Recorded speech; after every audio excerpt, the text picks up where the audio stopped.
오늘 이 시간에 우리가 이제 공부할 내용은 이사야서 46장이 되겠습니다. 오늘 이사야 우리는 46장을 통하여서 하나님께서 이사야를 통해서 하나님과 우상을 간략하게 비교를 하도록 합니다. 그 가운데서 우리가 이제 이사야를 통하여서 물론 그 내용들은 다 설명을 해 나가겠지만은 그 내용을 통하여 하나님은 우상의 허무함을 말할 뿐만 아니라 이 우상의 심판에 관해서 이야기를 하고 있는데 그 우상에 가장 깊숙이 들어가 있는 한 나라가 있었습니다. 그가 바로 바벨론이었습니다. 하나님께서는 이사야를 통해서 바벨론이 하나님의 그 징계의 그 쓰임의 도구가 됨을 말씀합니다. 그것은 바로 우상 숭배 속에 빠져 있는 이스라엘을 징계할 때에 바벨론이라는 도구를 사용을 하게 됩니다. 그런데 이 바벨론이 결국은 또 멸망에 이르게 됩니다.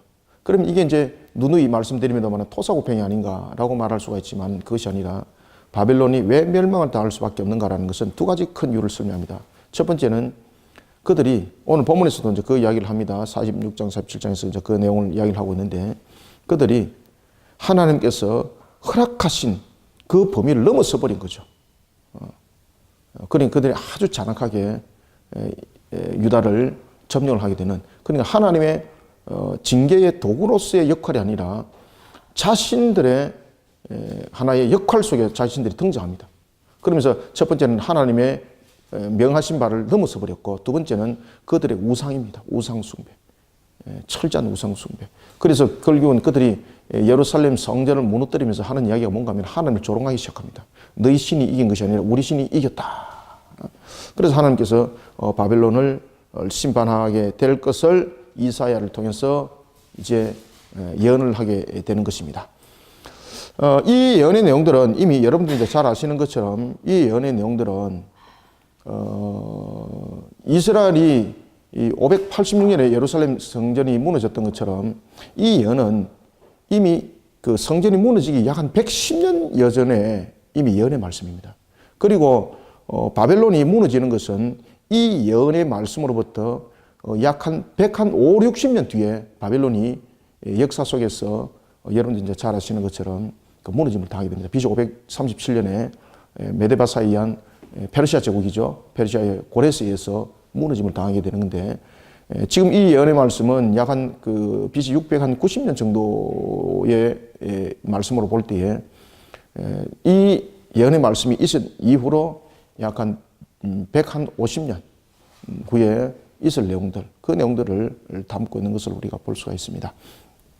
자, 이 속에서 이제 우리가 하나님께서 말씀을 하실 때에 특히 이제 그 46장을 한번 전체적으로 한번 의미를 보고 넘어가도록 하겠습니다. 46장 전체는 바벨론의 우상 숭배입니다. 바벨론의 우상이 하나님에 의해서 철저히 심판을 당할 것을 예고를 하고 있는데 그것이 오늘 본문의 제46장이 되겠습니다. 그래서 제46장은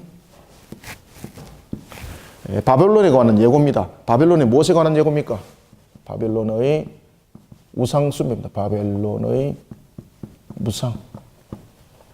우상에 대한 철저한 심판을 예고하고 있습니다. 이것이 46장 전체의 내용이라고 보면 되겠습니다. 자, 그러면서 이제 이사야서 46장은 하나님과 그리고 우상에 관해서 두 비교의 관점을 우리에게 보여주고 있는데, 자, 하나님은 그 본문 속에서 자신을 말하기를 뭐라고 말하고 있습니까? 나는 무엇이라? 하나님은 자신이 무엇이라고 이야기를 하고 있을까요? 하나님은 스스로 자신을 가리켜서 이사야 46장도 보면은 여호와로 말미암아라는 단어들이 이사야서에는 계속해서 등장하죠. 그래서 하나님을 여호와라, 그죠? 스스로 계시는 분. 그런데 오늘 본문에 보면은 바벨론, 특히 이제 바벨론이 중심이 되는 겁니다. 바벨론이 중심이 되어서 그들이 섬겼던 우상 가운데서 두 대표적인 우상을 등장시키고 있는데 하나는 벨이고 또 하나는 느보신입니다. 벨은 여러분들이 이제 잘 아시는 것처럼 이게 그 바벨론의 대표적인 그 신이라고 여러분들 보면 되겠습니다. 그래서 벨과 느보에 관해서 이 부분들을 이야기를 하고 있는데, 특히 여러분들 그 바벨론에 숨겼던 이 벨과 벨은 여러분들이 이제 잘 아시는 것처럼, 이게 뭐 잘 아시는지 모르겠습니다. 마르둑이라는 신에 대해서 여러분 들어본 적 있습니까? 마르둑. 그죠? 이 벨은 특히 이제 이들이 숨기고 있던 그 신들의 그 이름들을 가지고 그 이야기를 하고 있는데, 이 마르둑이라는 신은 그 당시에 이 그 가나안 땅에서 아주 그 가나안 지역, 그 메소포타미아 지역에서 거의 전반적인 지역의 대표 신이라고 보시면 되겠습니다. 대표적인 신. 그래서 이 벨과 이 느보를 통해서 이 우상에 대한 내용들을 설명을 하고 있고, 그래서 이름에 대한 관점에서 벌써 이 구별되는 것을 볼 수가 있습니다. 특히 그 우리가 보면은 그 고대 근동에서는 그 신들의 이름들이 그 왕의 이름에 그 이렇게 접목이 되기도 합니다. 그죠? 멜레크, 아브라는 것은 아버지를 말하고 있거든요. 그러니까 자신의 그 섬기는 신이 자신의 아버지라는 이야기죠. 그죠? 여러분들이 이제 잘 아시는 그 느부갓네살, 그죠? 느부갓네살.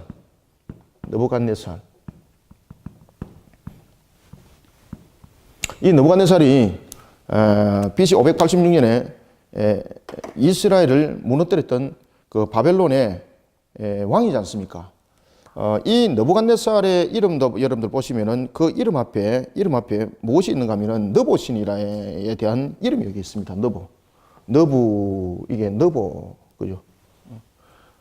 그러니까 이 왕이 전부 다 신들과 연결점을 가지고 있는 것을 우리가 볼 수가 있습니다. 그러니까 이들은 결국은 그 고대 근동 속에, 바벨론에 있는 왕도 마찬가지입니다만 고대 근동 속에 있는 각 나라들의 대표적인 모습들을 보면은 왕이 대체로 그 우상 숭배의 제사상적인 역할들을 함께 감당했던 것을 볼 수가 있습니다. 그래서 하나님께서는 그 이름을 지금 지목을 하고 있는 겁니다. 느보는 당시 이제 바벨론에서 사람들이 일반적으로 이제 섬겼던 그런 신이었습니다. 그래서 벨과 이 느보라는 것은 그 말 그대로 그 당시 이제 바벨론에서 섬겼던 대표적인 그 신들을 설명하고 있는 것이거든요. 그러면서 여호와와 벨과 느보에 관해서 비교 관점을 주고 있는 것이 46장입니다. 그래서 얼마큼 험한 것인지를 알아라는 겁니다. 그런데 문제는 이스라엘이 이 벨과 느보 같은 이런 신들에 의해서 지배를 당하고, 그리고 이제 그 신들을 혼합을 이루는 그런 모습 속에 그들이 빠져든다는 것을 함께 설명해 주고 있습니다. 자, 여호와는 여러분들이 잘 아시는 것처럼 스스로 계시는 분이죠. 그죠? 스스로 계시는 분이고, 그리고 스스로 계실 뿐만 아니라 모든 것에 대해서 직접적인 창조에 대해서 창조주가 되는 거죠. 그런데 오늘 본문에 보면은 우상에 대한 벨과 느보에 관해서 이야기를 할 때에 어떤 이야기를 하는가 하면은, 벨과 느보는 스스로 움직이는 것이 아니라 무엇이 된다? 짐이 된다, 짐. 누군가가 날라야 된다. 누군가에서 이것이 운반되어져야 된다. 운반되어지는. 그러나 짐이 되는 거죠. 반면에 하나님은 창조주로서의 만물을 만드시는 분이라면은 우상은 우리에게 무엇을 담고 있는가 하면은 오늘 본문에도 이야기하고 있는 것처럼 경제적으로, 그리고 육체적으로 모든 것에 대해서 어떤 창조주로서의 하나님께서 우리에게 주심이 아니라 말 그대로 경제적으로, 육체적으로 오히려 우리를 제약되게 만드는 겁니다. 제약되게. 묶어버리는 거죠. 그러니까 신으로서의 역할을 감당하는 것이 아니라 오히려 경제적으로, 육체적으로 어려움을 유발시키는 그런 일들을 하게 되는 것을 볼 수가 있습니다. 뿐만 아니라 하나님은 응답에 대해서는 우리에게 적극적으로, 능동적으로 응답해 주시죠. 그런데 우상이었던 벨과 느보는 그 모습이 전부 다 수동적입니다. 수동적. 그런데 문제는 수동적인 측면이라도 이것이 어떤 자기가 그것에 대해서 역동적으로 문제를 풀어나가는 측면이 아니라 하나님은 능동적인 측면에서 문제를 풀어감이죠. 그런데 벨과 느보는 짐이 되고 경제적으로 육체적으로 어려움을 줄 뿐만 아니라 수동적인 측면에서 답을 주는 측면이 아니라 답을 줄 수 없는 존재입니다. 답을 줄 수 없는 존재. 하나님은 그 문제들을 풀어가십니다. 능동적으로. 그런데 우상은 답을 줄 수 없는 존재입니다. 답을 줄 수 없는 존재입니다. 그런데 문제는 이 우상에 의해서 하나님이 왜 그러면 이 우상들을 섬기고 있는 그들을 심판하는가? 원인이 나와야 될 것 아닙니까? 이렇게 이런 부분들이 잘못되어 있다고 여러분 이 부분들만 보면 잘못되어 있다고 말할 수 없는 거죠. 왜냐하면 여러분 선택사항이라고 또 볼 수도 있는 것 아니겠습니까? 선택적인 사항 부분에서 나는 이것을 택했습니다라고 말할 수도 있는 것 아니겠습니까? 나는 여호와를 택하지 아니하고 비록 이 부분들이 경제적으로 육체적으로 어려움을 주고 있고 수동적으로 답은 주지 못하지만은 짐이 되지만은 그래도 벨과 느보를 통해서 조상들을 돌아보고 그죠? 조상들을 돌아보고 또한 그 속에 흘러왔던 그런 속에 과거의 자신들의 신을 하나의 개념적인 측면에서 우리는 섬겼다라고 말하면은 그건 맞는 거지 않습니까? 그런데 문제는 하나님께서 왜 이런 우상을 철저하게 심판할 수밖에 없는가라는 것은 이제 이 속에서 답이 나오고 있는데 그것은 뭔가 하면은 이 우상 숭배를 통해서 나타나는 것이 나타나는 사항이 있는데 하나님은 우리가 하나님의 어떤 그 섬김을 통해서 하나님은 우리에게 영광을 드러내시죠. 그런데 이 우상은 여러분들이 잘 아시는 것처럼 첫 번째 하나님의 영광을 가려버리는 역할을 합니다. 하나님의 영광을 가리는 역할을 할 뿐만 아니라 두 번째는 이 우상 숭배가 결국은 사람들로 하여금 영적으로 흑암을 만들어버리는 그런 모습을 창출하게 되는 겁니다. 그러니까 하나님의 음성이 안 들리지는 겁니다. 그러니까 결국은 이 우상 숭배가 가지는 역할은 결국은 뭔가 하면은 하나님과의 관계를 결국은 단절시켜버리는 그런 역할을 하게 되는 겁니다. 모든 만물은 여러분들 하나님께서 창조하셨습니까? 아니면은 자연적인 현상 속에서 만들어진 것이 있습니까? 이게 지금 화면이 가려가지고 이게 지금 안 보이는 것 있습니까? 다 보입니까? 예. 만약에 이 부분에서 만물 가운데서 하나님께서 창조하신 것이 있고 자연적 속에서 발상된 것이 있다면은 이 부분에서 성립될 수가 없습니다. 그죠? 그런데 만물은 여러분들이 잘 아시는 것처럼 예외적인 것이 없이 모든 것은 하나님께서 창조하셨지 않습니까? 그러면은 만물의 주인은 하나님이시죠. 그런데 하나님의 영광을 그 주인의 영광을 앗아간다는 것은 말이 되지 않는 거죠. 그러면은 이 영광의 가림과 영적 흑암이 나타나는 속에서 나타나는 결론이 그냥 하나님의 영광을 가리고 영적 흑암 속에서 가린 것으로만 그냥 하나님과 관계를 단절시키는 것으로만 끝난 것이 아니라 이 부분들이 하나님과 관계 단절을 통해서 이 부분들이 영광을 이제 누가 받습니까? 마귀 사탄이 영광을 받는 거죠. 이가 영광을 받는 거죠. 그러니까 결국은 누가 하나님이 대신이 되는 겁니까? 마귀가 하나님 대신이 된 겁니다. 하나님의 대신. 그 있을 수 없는 이야기죠. 그래서 결국은 바벨론이 멸망당할 수밖에 없고 심판당할 수밖에 없다는 것을 그래서 오늘 46장은 이 비교적인 관점을 통해서 우리에게 그 내용들을 설명해 주고 있는 것을 우리가 볼 수가 있습니다. 그래서 우리가 이제 1절부터 그 내용들을 쭉 보면서 우리가 전체적으로 이사야가 우리에게 무엇을 말하고 있는지를 한번 우리가 바라보도록 하겠습니다. 특히 여러분들 그 벨이라는 것은 제가 조금 전에도 여러분들에게 말씀드렸습니다만은 이 벨이라는 신은 그 당시에 이 바벨론에 우리가 이제 가나안에 쓰던 이제 그 신들의 이름들이 또 여러 가지 이름들로 나타나고 있는데 이게 이제 마르둑이라는 그 신의 그 이름이기도 합니다. 이 벨이. 벨은 엎드려졌고, 자, 1절, 2절, 2절을 한번 읽어보겠습니다. 시작. 벨은 엎드려졌고 너보는 구부러졌도다. 그들의 우상들은 짐승과 가축에게 실렸으니 너희가 떠매고 다니던 그것들이 피곤한 짐승의 무거운 짐이 되었도다. 그들은 구부러졌고 그들은 일제히 엎드려졌으므로 그 짐을 구하여 내지 못하고 자기들도 잡혀가느니라. 아멘. 벨이라는 신은 당시에 이 바벨론에서 최고의 여러분들 신이었습니다. 마르둑 신이. 이 바벨론 사람들은 아주 모든 그 지역들이 마찬가지였습니다만은 자신들이 섬기는 그 민족신, 그 지역신은 자신들의 생명보다도 더 귀했습니다. 바벨론이 여러분들 왜 멸망당했는가 이제 아시죠, 그죠? 바벨론이 결국 멸망당했던 문제는 페르시아 제국이 힘이 강했기 때문이 아닙니다. 놀랄 사실은 페르시아 제국이 힘이 강했기 때문이 아닙니다. 이 바벨론 안에서 누수 현상이 나타났던 겁니다. 그것은 바로 뭔가 하면은 이 벨사살의 아버지가 그 성을 벨사살에게 이양을 시켜주고 나라를 더욱더 견고하게 세우기 위해서 계속해서 전쟁을 펼치면서 영토를 확장해 나갑니다. 그때에 아버지가 자신들이 섬기던 이 마르둑의 신보다도 더 강력한 신을 아버지가 발견한 거예요. 그래서 그 신을 본국에다가 섬기기를 강력하게 명을 하게 되는 겁니다. 그러니까 그 마르둑을 섬기던 그 백성들이 반감을 일으킬 수밖에 없는 거죠. 그때 고레스가 그것을 알고 거기다가 여러분 잘 아시는 것처럼 이 하나의 관용 정책을 그들에게 공고하면서 펼쳐나가는 겁니다.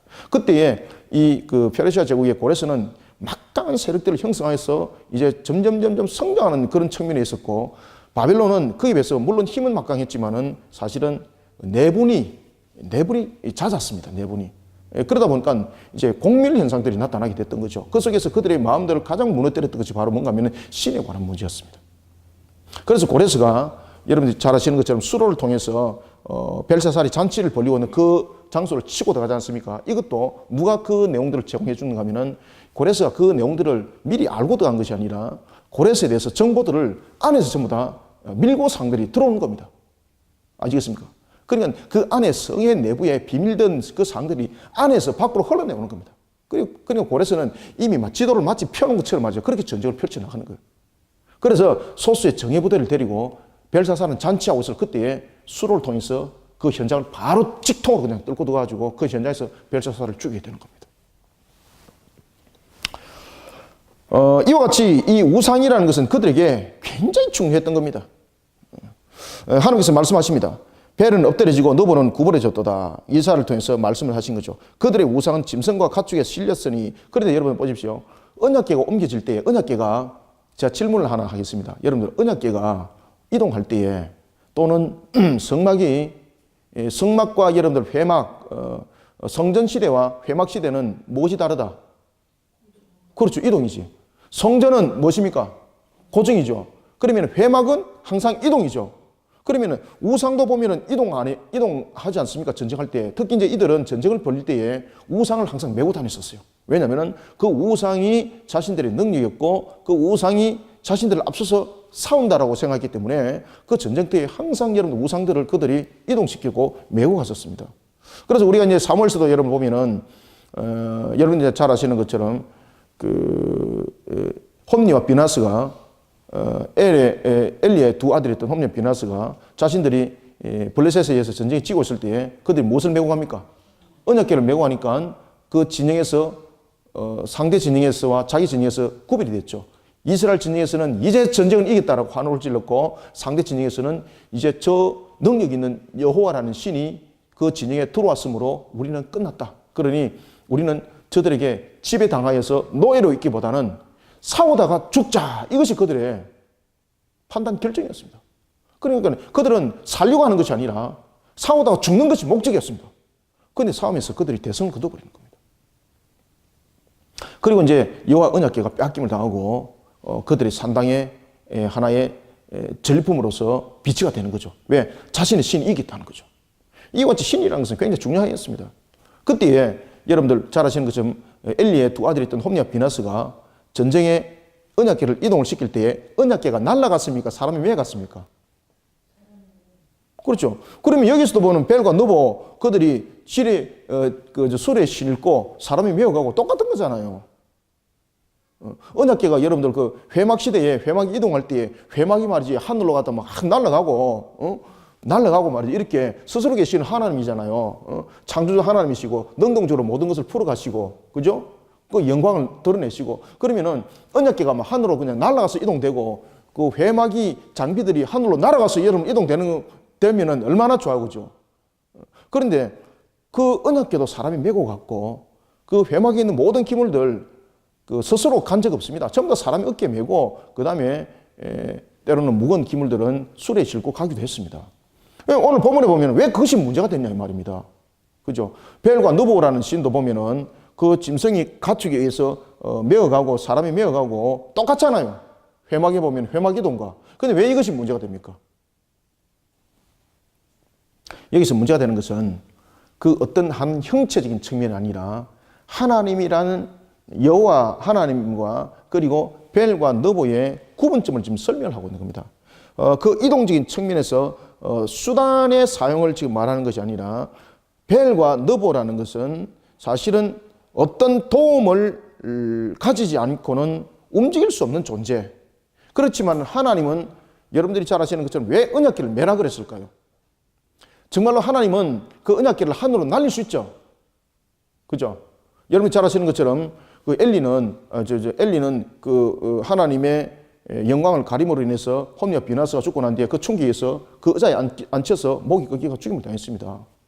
그런가 하면은 사무엘이 다시 제사장으로 쓰임을 받습니다. 그리고 그 이전에 여러분들 우리가 엘리사와 엘리야 시대를 여러분 한번 보십시오. 엘리사는 잠깐 두더라도 엘리야를 보십시오. 그가 불병거를 타고 하늘로 그냥 올라가잖아요. 그죠? 그러면은 언약궤 충분하게 공중에 띄워서 날릴 수 있는 거죠. 그런데 하나님께서는 왜 그 언약궤를 사람들이 매도록 하셨을까요? 그러니까 우상이 메고 가는 것과 하나님이 메고 가도록 한 것은 다릅니다. 하나님은 충분하게 스스로 그렇게 할 수 있는 분이죠. 그럼에도 불구하고 왜 언약궤를 메고 가라는 것은 하나님이 항상 이스라엘과 함께 한다는 것. 아시겠습니까? 그 다음에 항상 하나님은 이스라엘의 그 중심에 있다는 것. 그리고 또한 이스라엘은 이러한 하나님을 앞장세우고 하나님과 함께하는 신앙이 그들의 삶이 되어야 된다는 것을 하나님은 그 현장을 통해서 가르쳐주고 계시죠. 그래서 행진할 때도 보면은 여러분 보시면은 항상 무엇이 앞섭니까? 언약궤가 앞서고 그 다음에 그들이 진행을 하다가 멈출 때에 그 진주의 중심에 무엇이 있습니까? 그렇죠. 회막, 언약궤가 있지 않습니까? 그래서 이 이동 수단을 가지고 말하면 안 되는 거죠. 그래서 하나님께서는 충분하게 여러분 스스로 그 언약궤 날아갈 수 있고 회막의 기구들 여러분 하나님께서 공중에 띄워서 분명히 날리 보낼 수 있습니다. 스가랴서도 여러분 보시면은 두루마리가 하늘에서 펼쳐져서 날아가지 않습니까? 충분히 그렇게 할 수 있는데도 불구하고 하나님께서는 그렇게 하지 않는 것은 하나님은 이스라엘과 항상 함께 한다는 것. 그리고 이스라엘은 그러한 하나님을 항상 앞세우는 존재가 되어야 된다는 것. 이것을 그 이동과 그 멈춤을 통해서 항상 말씀하고 계시는 거죠. 그렇지만은 이방인들의 이 우상들은 그런 존재가 아닙니다. 항상 부담되는 존재입니다. 그들은 왜 그러면은 그들은 왜 그러면은 그렇게 해야 될 수밖에 없는가라는 것은 그것은 짐이라는 겁니다. 짐이라는 것은 다시 말하면은 능력이 있다는 겁니까? 없다는 겁니까? 그렇죠. 이 자체가 능력이 없다는 겁니다. 능력이 없기 때문에 운반된다는 겁니다. 그렇지만 하나님은 그 언약궤를 메고 가는 것은 하나님이 충분하게 그 능력이 되시죠. 그럼에도 불구하고 하나님께서는 그 언약궤를 메도록 한 것은 하나님의 거룩함, 그 다음에 하나님께서 함께 하심, 이 신앙적인 부분들을 그 속에 전부 다 담는 거죠. 이게 다르다는 거죠. 오늘 본문에 보면은 그런 부분에 대해서 피곤한 짐이 되고 피곤한 짐승의 무거운 짐이 된다라고 이렇게 말하는 것은 우상 숭배가 얼마나 허무한가를 설명하는 거예요. 그죠? 우상 숭배가 얼마나 흠함을 여기 속에서 설명을 하고 있습니다. 얼마나 흠망한지를 바벨론은 알아야 된다는 이야기입니다. 자, 3절부터 자, 우리가 5절을 읽습니다. 시작. 야곱의 집이여 이스라엘 집에 남은 모든 자여 내게 들을지어다. 배에서 태어남으로부터 내게 안겼고 태에서 남으로부터 내게 입힌 너희여 너희가 노년에 이르기까지 내가 그러하겠고 백발이 되기까지 내가 너희를 품을 것이라. 내가 지었은즉 내가 업을 것이요 내가 품고 구하여 내리라. 너희가 나를 누구에게 비기며 누구와 짝하며 누구와 비교하여 서로 같다 하겠느냐. 아멘. 지금 어떤 이야기를 하고 있습니까? 비교. 그죠? 지금 이 이야기입니다. 이 이야기. 그런데 문제는 하나님께서 무슨 말씀을 하고 계십니까? 비교 자체가 하나님의 영광을 가리는 것이고, 비교 자체가 벌써 불신앙이고, 비교 자체가 벌써 영적 흑암이고, 비교 자체가 벌써 마귀의 앞잡이라는 것을 설명하고 있습니다. 그래서 하나님은 비교 대상이 되지 않습니다. 하나님이 왜 여러분 비교 대상이 되지 않습니까? 존재적인 측면에서 봅시다. 하나님은 존재적인 측면에서 무한한 존재시죠. 여러분들 무한히 유한과 존재 비교가 될 수 있습니까? 우리가 비교라는 것은 어떤 존재적인 측면에서, 어떤 가치적인 측면에서 서로의 가치적인 것들과 존재적인 것들을 우리가 비교해서 그 장점과 단점을 또한 구별해보고 이런 건데, 하나님은 여러분들 어떤 것과도 비교될 수가 없습니다. 그래서 이스라엘의 기원이 이런 비교할 수 없는 존재인 하나님으로부터 말미암았다는 것을 지금 깨닫게 하는 거죠. 그래서 여기서 보면은 이제 이스라엘과 바벨론을 비교하죠. 이스라엘과 바벨론을 하나님께서 비교하실 때에 이스라엘은 어떤 존재라는 겁니까? 비교할 수 없는 존재라는 겁니다. 비교할 수 없는 존재. 뭘까? 세상의 어떤 가치로도 비교할 수 없는 존재라는 겁니다. 저와 여러분들은 세상의 어떤 가치로도 비교할 수 없는 존재입니다. 그래서 우리는 존귀하다. 우리는 하나님께서 존귀한 존재로 삼았다는 겁니다. 이것이 이스라엘의 기원이라는 겁니다. 그래서 이스라엘의 기원에 관해서 하나님께서 말씀하실 때에 이것이 이스라엘의 기원입니다. 이스라엘의 기원은 누구로부터 시작된 것이다? 이게 보입니까? 밑에? 안 보입니다. 이거는 파란 글자는 다 보이죠? 아, 파란 여기까지. 비교할 수 없는 세상 가치. 그런 존재다. 이스라엘이라는 존재는 바로 그 기원이 어디로부터 시작됐다고 이야기하고 있습니까? 이스라엘이라는 존재는 그 기원이 하나님으로부터 시작됐다. 모든 것은 하나님이 창조인데 하나님으로부터 기원 안 된 것이 어딨노? 맞습니다. 그럼에도 불구하고 하나님께서 이스라엘을 하나님께서 특별한 존재로 하나님은 삼으셨다는 겁니다. 그런가 하면은 이 바벨론은 하나님께서 비교할 수 없는 존재의 가치인 이스라엘에 비교했을 때에 그러면은 바벨론이 택한 것은 무엇인가? 가치 없는 것을 택한 존재가 되는 거죠. 가치 없는 것을. 오늘 본문에도 보면 그런 이야기를 합니다. 우상은 사람에 의해서 오히려 해가 되고 짐이 될 뿐이고 그런 측면에서 헛된 존재인데, 반면에 이스라엘은 하나님께서 지키시고 보호하시는 그런 존재라는 것을 3절이 설명합니다. 그래서 야곱의 집이여 이스라엘 집에 남은 모든 자여 내게 들을지어다. 배에서 태어남으로부터 내게 안겼고 태에서 남으로부터 내게 업힌 너희여. 그죠? 하나님으로부터. 그러면서 4절에 말하면 너희가 노년에 이르기까지 내가 그러하겠고 백발이 되기까지 내가 너희를 품을 것이라. 그리고 여기서 보면은 4절에 보면은 품을 것, 업을 것. 그죠? 하나님께서 업으신다는 거죠. 하나님께서 품으시고 하나님께서 업을 것을 말하고 있습니다. 그러면서 말씀하시기를 내가 품고 구하여 내리라. 5절 하나님 비교 대상이 되지 않는다고 또 강조하는 것은 5절에서 이렇게 말씀하십니다. 너희가 나를 누구에게 비기며 누구와 짝하며 누구와 비교하여 서로 같다 하겠느냐. 그래서 하나님께서는 이스라엘이 바벨론에 의해서 멸망을 당하지만은 이 바벨론이 결국은 하나님을 업신여기고 그리고 또한 하나님의 백성들을 비교할 수 없는 세상의 가치를 가지고 있는 하나님의 백성들을 아주 경멸했죠. 나중에 그때 하나님께서는 왜 바벨론을 벌할 수밖에 없고 멸할 수밖에 없는가 하면 이 바벨론의 우상에 대한 철저한 심판, 자신들의 그 전쟁에 이겼다는 거죠. 하나님께서 징계의 도구로 분명히 사용했고 그 부분에 대해서 자신들은 영적 흑암이 되다 보니까 이런 부분에 대해서 자신들이 하나님과 관계적인 측면에서 이미 단절되어 있는 상태에서 하나님께서 우리를 어떻게 쓰는지를 그들은 모르고 있는 겁니다.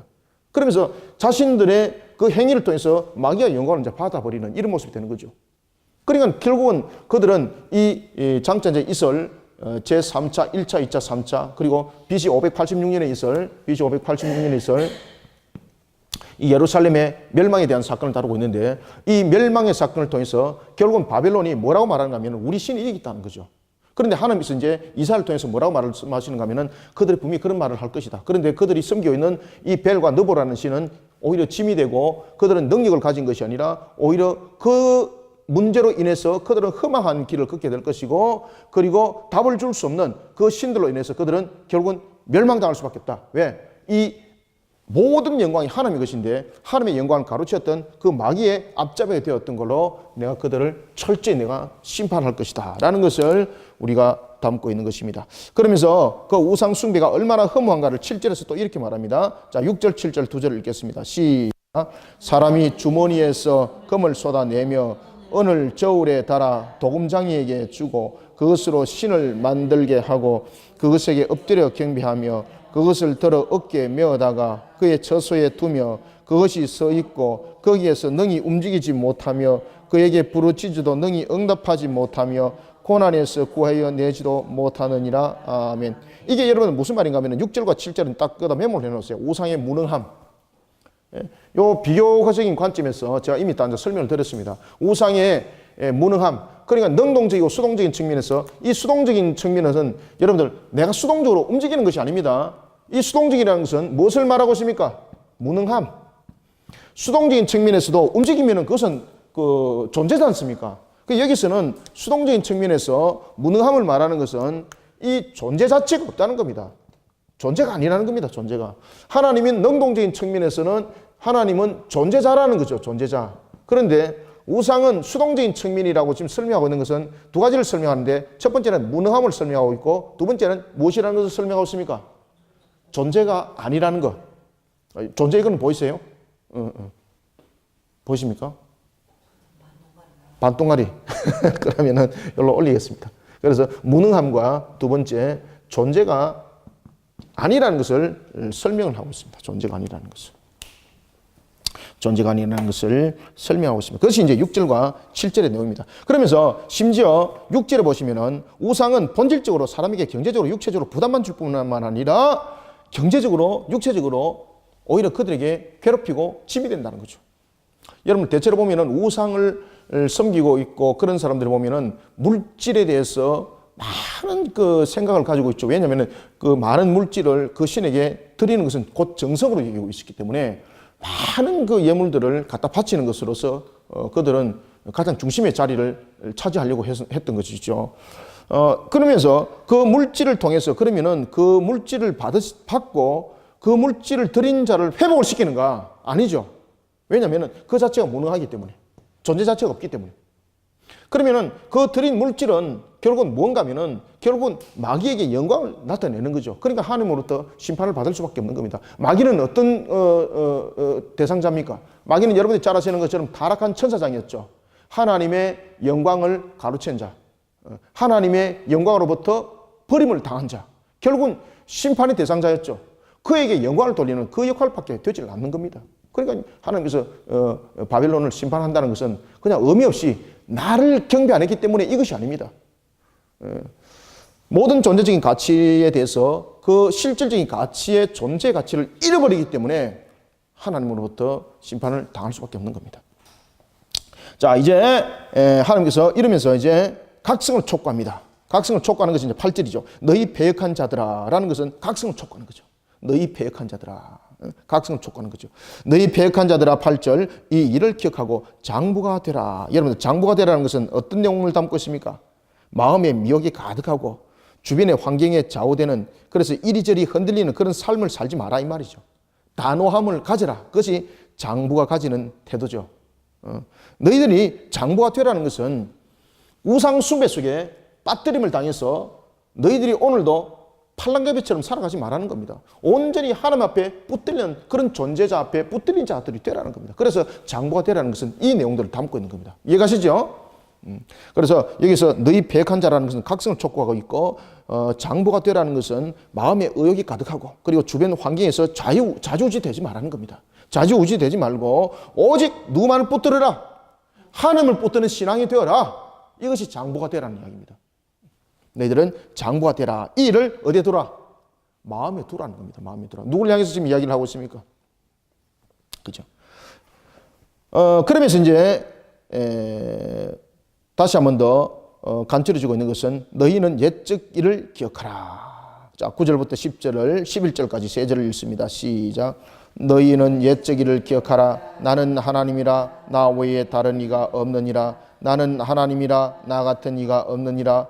내가 시초부터 종말을 알리며 아직 이루지 아니한 일을 옛적부터 보이고 이르기를 나의 뜻이 있을 것이니 내가 나의 모든 기뻐하는 것을 이루리라 하였노라. 내가 동쪽에서 사나운 날짐승을 부르며 먼 나라에서 나의 뜻을 이룰 사람을 부를 것이라.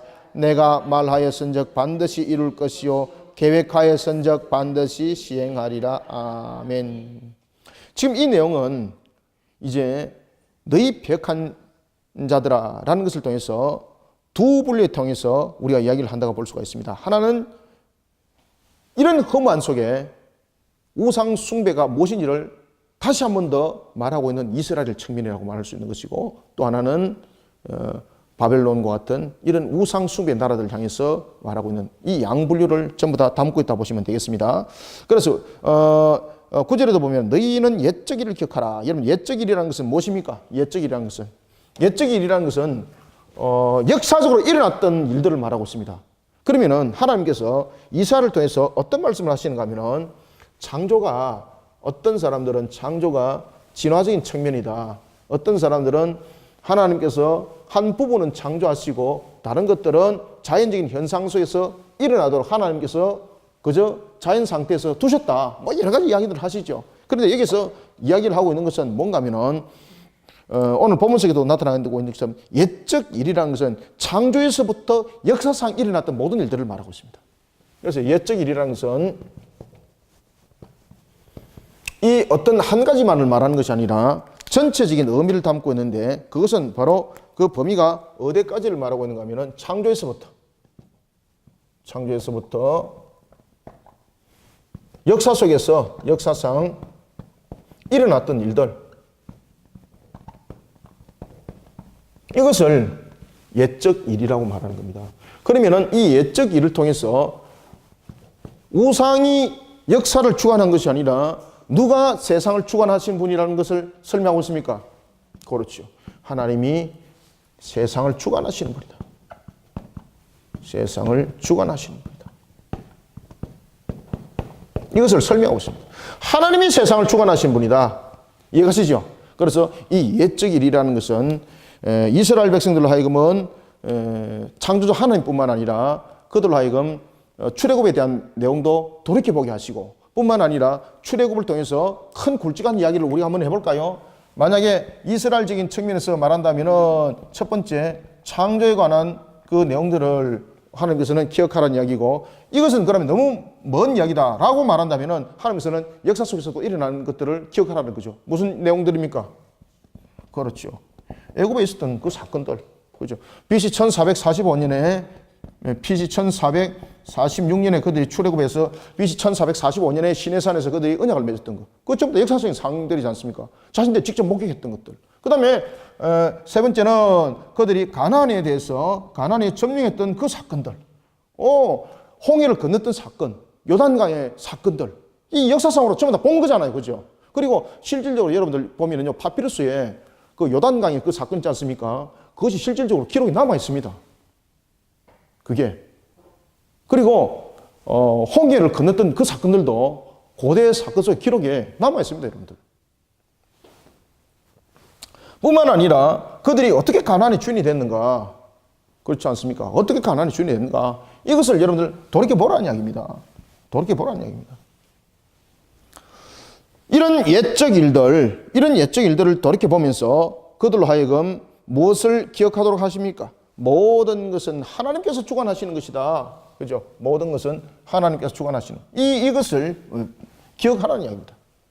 주관하시는 하나님. 그러면서 10절에 보면은 내가 시초부터 종말에 이르기까지. 그러니까 태초부터 그리고 이 종말에 이르기까지 모든 것에 대해서 하나님이 관여하지 아니한 것이 없다는 거죠.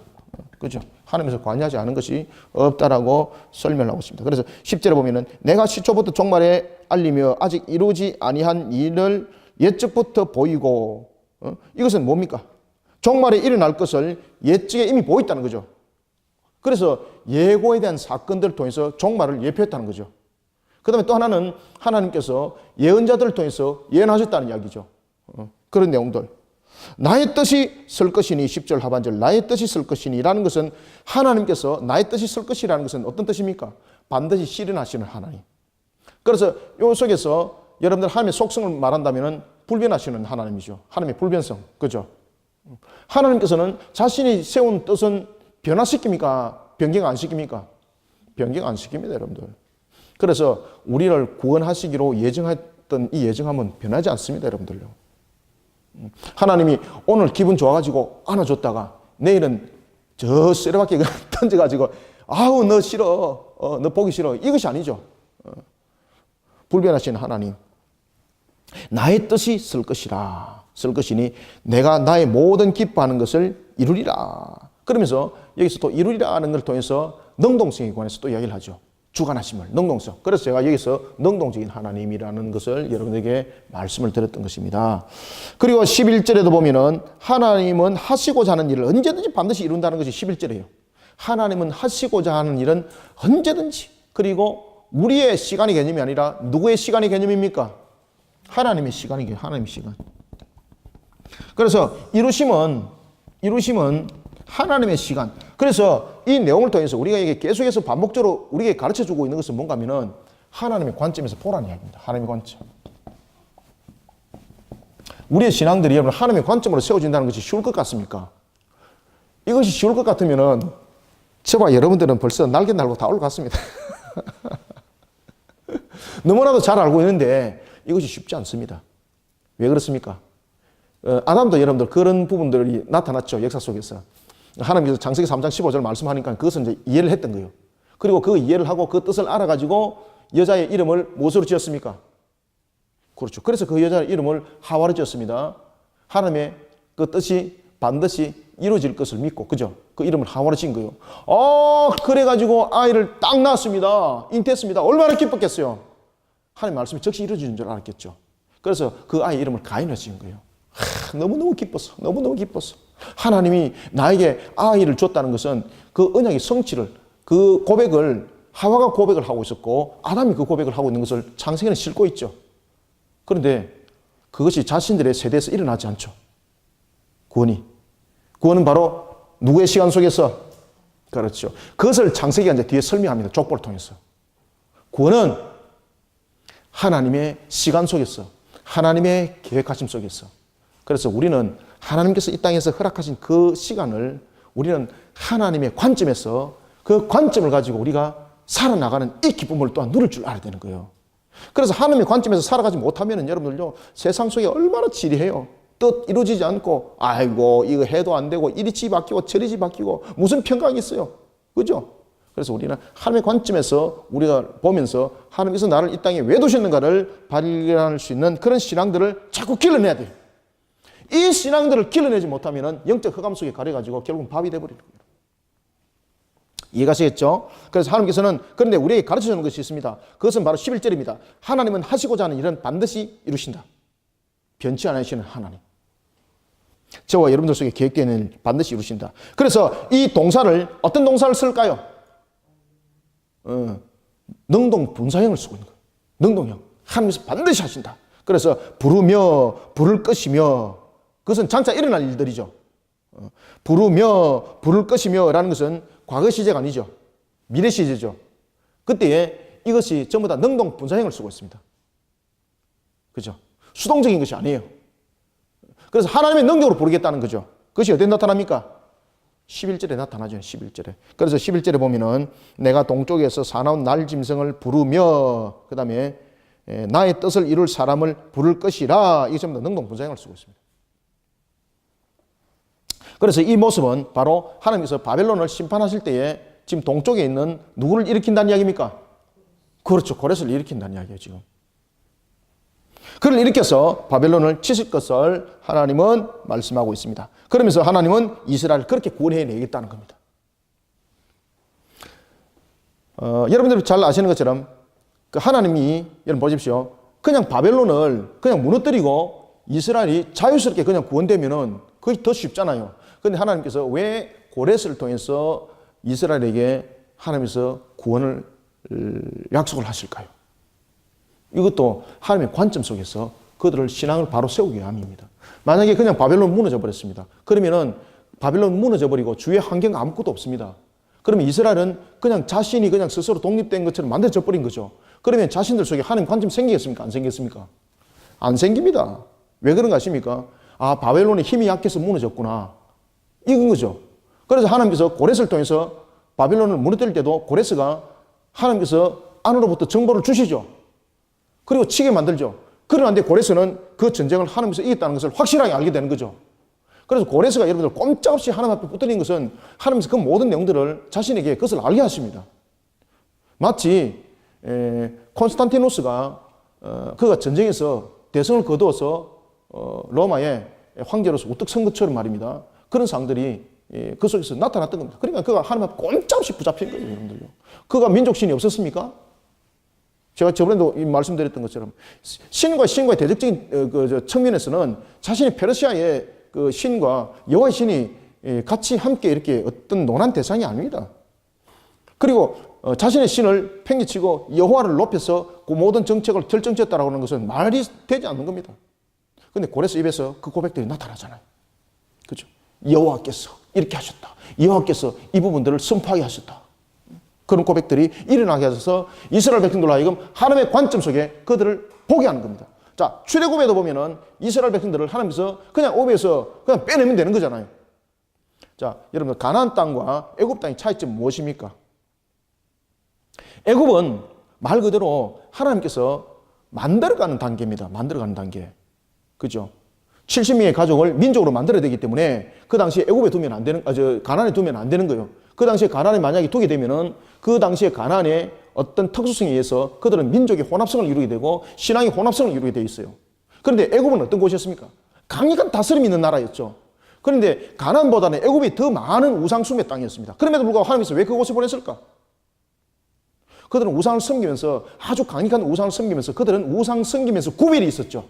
그래서 그들은 고센 땅에 그들은 거주하지 않았죠. 왜냐하면 자신들의 존재적인 가치적인 측면에서. 그래서 하나님께서 이스라엘을 그곳에 둔 것은 두 가지 이유였습니다. 첫 번째는 민족으로서 그들을 바로 세우기 위해서, 그죠? 민족으로서 혼합되지 않고, 그 다음에 두 번째는 여호와의 신앙을 지키기 위해서는 고센 땅이 필요했던 겁니다. 가나안 땅에 두면 안 되는 거죠. 그리고 난 뒤에 하나님께서는 그 모든 것을 이루시고 가나안 땅에서 빼내죠. 그때 가나안 땅에서 빼낼 때 그냥 놓습니까? 열재앙을 통해서 이스라엘도 그 재앙을 당하죠. 피재앙, 개구리재앙 이런 재앙들은 애굽의 그 백성들과 함께 그 재앙을 겪게 됩니다. 그래 하나님께서 파리재앙으로부터 완전히 구별시켜 버리죠. 흑암재앙에 그 당하는 부분들을 통해서는 바로 왕이 직접 그것을 보고 오도록 만들죠. 이러면서 이스라엘 백성들에게 하나님의 관점을 길러내는 거예요. 가나안 땅은 어떤 곳인가? 가나안 땅은 바로 하나님께서 이제 하나님의 관점 속에서 하나님의 영광을 드러내는 곳입니다. 그런데 그들이 그곳에서 하나님의 영광을 드러내지 못하죠. 그래서 그 가나안에서 다시 쫓김을 당하는 겁니다. 그때에 하나님은 그들을 회복시킬 때에 그래서 그냥 회복시키는 것이 아니라 동쪽에서 고레스를 사용해서 그들로 하여금 하나님을 향한 신앙으로 다시 세워서 이스라엘을 다시 가나안 땅으로 예루살렘 땅으로 이동시키겠다는 겁니다. 그 계획을 이루겠다는 거죠. 자, 12절부터 이제 13절 마무리하겠습니다. 시작. 마음이 완악하여 공의에서 멀리 떠난 너희여 내게 들으라. 내가 나의 공의를 값같게 할 것인저 그것이 멀지 아니하나니 나의 구원이 지체하지 아니할 것이라. 내가 나의 영광인 이스라엘을 위하여 구원을 시온에 베풀리라. 아멘. 나의 공의, 하나님의 의로우신 속성이죠. 나의 공의, 하나님의 의로우신 속성. 그 의로우신 속성보다 오늘 본문에서는 나타나는 것은 뭔가 하면은 나는 언약 백성에 행해서 언약 백성을 향해서 약속한 것 나는 반드시 이룬다는 거죠. 그죠? 반드시 이룬다는 거죠. 그러면서 하나님께서는 우리 13절 하반절에서 뭐라고 말하는가 하면은 구원을 시온에 베푼다는 거죠. 그러면은 구원의 대상은 모두가 아니라는 것을 설명하고 있습니다. 구원의 대상은 바로 시온이라는 것을 말하고 있습니다. 구원은 또한 스스로 공로가 아니라는 것을 말하고 있고, 구원은 하나님의 선택이라는 것을 말하고 있습니다. 자, 이런 속에 우리가 우상은 바로 우리를 결국은 무너뜨리는, 결국은 우리를 어떤 관계 속에서도 우리를 이롭게 하지 못한다는 것을 알고, 오늘도 하나님께서 우상을 심판하는 것은 가장 우리를 이 땅에서 우리를 아름답게 만들어 나가는 한 방법인 것입니다. 오늘도 우리는 이와 같은 하나님의 영광을 바라보면서 여호와의 신앙으로 우리를 더욱더 견고히 세워나가는 우리 모든 성도들이 다 되시기를 소망합니다.